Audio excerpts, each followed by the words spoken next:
कहा है कि यूनिफॉर्म सिविल कोड जब भी आएगा हम इसका समर्थन करेंगे।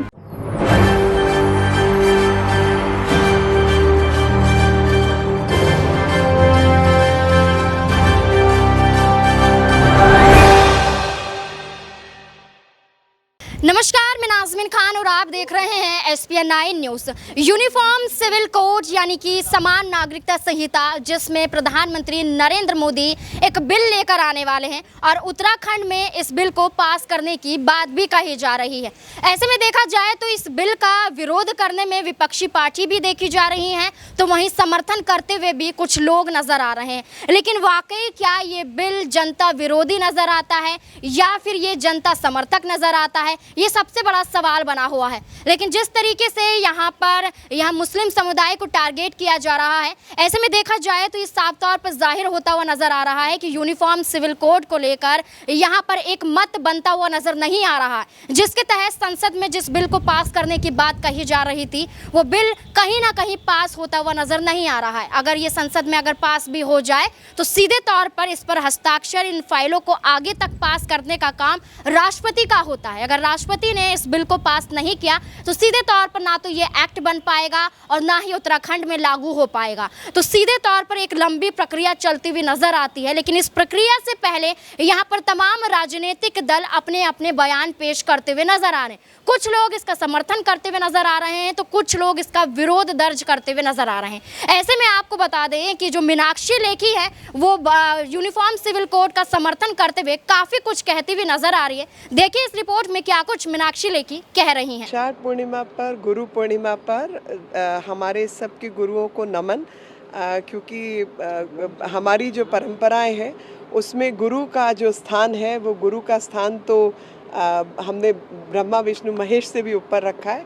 और सभी गुरुजनों को मेरी ओर से बहुत बहुत आभार और शुभकामनाएं कि आपके सही शिक्षण के कारण जो है समाज अच्छा करे। और जहाँ तक आज के कार्यक्रम का विषय है तो वैशाख पूर्णिमा के बाद ये सबसे अधिक महत्व का दिन रहता है। और हम लोग चाहे बुद्धिज़्म की निगाह से देखें, चाहे आप सनातन धर्म की निगाह से देखें, तो आषाढ़ पूर्णिमा पर व्यास जी का जन्म भी हुआ था, जो अल्टीमेट थे, महाभारत के लेखक थे।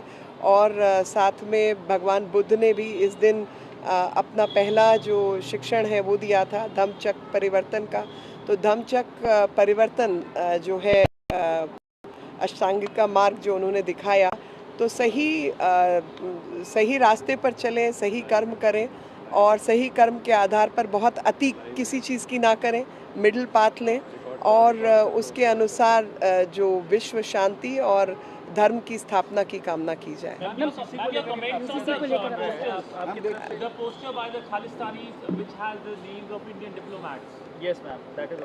I haven't seen, so I won't comment. On UCC?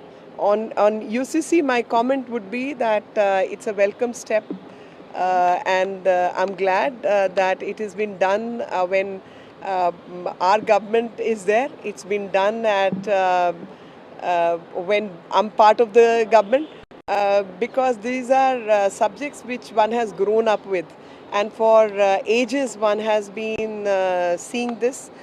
For ages one has desired this, and ultimately, since it is Ashadh Purnima, I must talk about ultimate truth, and ultimate truth is Sat Chit Anand. The blissful living cannot come without the truth and without the right consciousness. I think this country deserves the right consciousness and universality of the truth, that women of this country do deserve equality and women of this country do deserve justice, irrespective of which religion they come from. Last question on Maharashtra politics. Do you think that now the government is strengthened? मेरे को जानकारी नहीं है, मेरा विषय नहीं है, मेरे को जानकारी नहीं है।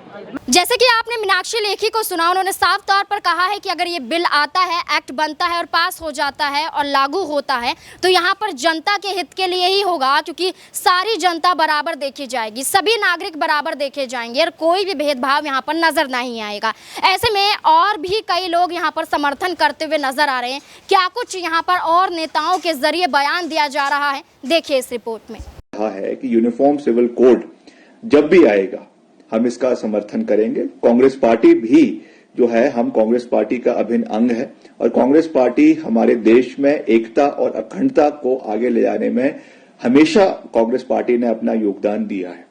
एज एंड व्हेन जब ये लाया जाएगा उस समय इसके ऊपर पूरा साफ तौर पर जाहिर हो रहा है कि सबका एक मत यहाँ पर इस तरीके से दिखाई दे रहा है कि यूनिफॉर्म सिविल कोड के तहत यहाँ पर मुस्लिम हो या हिंदू सभी को बराबर देखा जाएगा, सभी को बराबर नियम फॉलो करने होंगे और सभी पर बराबर कानून लागू होंगे। यहाँ पर ना तो मुस्लिम लॉ के अनुसार किसी पर कानून लागू होंगे, ना ही हिंदू लॉ के अनुसार, सबको एक समान माना जाएगा। इस तरीके से इस बिल को लाया जा रहा है, लेकिन इसके बावजूद ये जो विरोध हो रहा है इससे कहीं ना कहीं इस बिल में रुकावट आती हुई नजर आ रही है। अगर ऐसे में अगर राष्ट्रपति ने भी इस बिल को रोक दिया तो सीधे तौर पर नरेंद्र मोदी की मुश्किलें खड़ी होती हुई नजर आएंगी और सीधे तौर पर ये पास होना काफ़ी मुश्किल हो जाएगा। इन तमाम मुद्दों को लेकर आपकी क्या राय है कमेंट बॉक्स में ज़रूर बताएं। धन्यवाद।